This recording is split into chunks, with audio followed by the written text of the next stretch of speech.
যাদের অধিকার জোর করে কেড়ে নেওয়া হয়েছে, আমাদের সিদ্ধান্ত তারা প্রতিকার চাইবেন।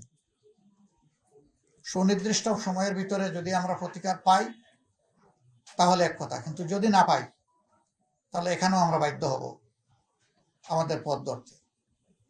আমরা আশা করব নির্বাচন কমিশন শুভবুদ্ধির উদয় হবে এবং তারা ন্যায় ইনসাফ করবেন। না করলে দায় তাদেরকে নিতে হবে। আমরা এখনো বলবো, দেশকে আমরা ভালোবাসি, ভালোবাসার জায়গা থেকে আমরা দেশের শান্তি শৃঙ্খলা এবং দেশের ঐক্য চাই।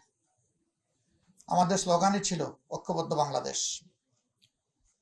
ঐক্যবদ্ধ বাংলাদেশে থাকতে হলে পরস্পরকে সম্মান করেই থাকতে হবে। এখানে কেউ রাজা নয় আর বাকিরা প্রজা নয়। এখানে কেউ মালিক নয়, বাকিরা তাদের অধীনস্থ নয়। এখানে সকলেই বাংলাদেশের একই সংবিধানের অধীনে সমান অধিকার তারা ভোগ করবেন। অতীতে ফেসিবাদের বিরুদ্ধে আমাদের লড়াই হয়েছে। আমরা আশা করেছিলাম যে এই কালো অধ্যায়ের অবসান হোক, কিন্তু যদি আবার এটা ফিরে আসে আমরা লড়ে যাব, আমরা থামবো না ইনশাআল্লাহ। এখানে কোনো ছাড় দেব না।